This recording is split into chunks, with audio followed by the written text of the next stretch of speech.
Expect ಮಾಡಿದ್ದು. ಯಾಕೆಂದರೆ ಇದರಲ್ಲಿ CBI ಕೊಡ್ತಕ್ಕಂಥ ಅಂಶ ಏನು ಇರಲಿಕ್ಕಿಲ್ಲ ಅನ್ನೋದು ಒಂದು. ಜೊತೆಗೆ ಲೋಕಾಯುಕ್ತ ಸಂಸ್ಥೆ ಏನು ಇನ್ವೆಸ್ಟಿಗೇಷನ್ ಮಾಡ್ತಾ ಇದೆ ಅದರ ಮೇಲೆ ಕೂಡ ಒಂದಿಷ್ಟು ಫೇತ್ ಇರಬೇಕು ಅನ್ನೋದು.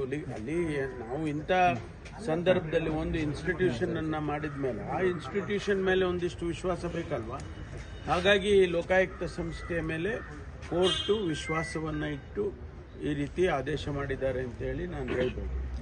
ಬಟ್ ಈಗ ಮಧ್ಯಂತರ ವರದಿಯನ್ನ ಹೈಕೋರ್ಟ್ ಅಂದ್ರೆ ತನಿಖೆ ಸರಿಯಾಗಿ ಆಗಿದೆ ಅನ್ನುವಂತ ಅರ್ಥನ ಸರ್ ಇದು ಅಂತ? ಯಾಕಂದ್ರೆ ಅಲ್ಲ, ಅವರು ಆ ದೃಷ್ಟಿಯಿಂದನೇ ಹೇಳಿರ್ತಾರೆ. ನೀವು ಯಾವ ರೀತಿ ಲೋಕಾಯುಕ್ತ ವರದಿ ಸರಿ ಇಲ್ಲ ಅಂತ ಹೇಳೋದಕ್ಕಾಗುತ್ತೆ? ನೀವು ಏನು ಸರಿ ಇಲ್ಲ ಅಂತ ಹೇಳೋದಕ್ಕೆ ಏನಿದೆ ಅಂತ ಅನ್ನೋ ಅರ್ಥ ಇದು. ಹಾಗಾಗಿ ಇದು ಒಳ್ಳೆಯ ತೀರ್ಮಾನ ಅಂತ ಹೇಳಿ ನನಗೆ ಅನ್ಸುತ್ತೆ. ಸುಪ್ರೀಂ ಕೋರ್ಟ್ ಹೋಗ್ತಾರಂತ ಅವ್ರು ಹೋಗಿರ್ಲೇ ನಮ್ಮ ಲೀಗಲ್ ಡಿಪಾರ್ಟ್ಮೆಂಟ್ ಅವರು ಕೂಡ ಅದನ್ನ ಪರಿಶೀಲನೆ ಮಾಡಿ ಅದಕ್ಕೇನು ಉತ್ತರ ಮಾಡಬೇಕು ಮಾಡ್ತಾರೆ.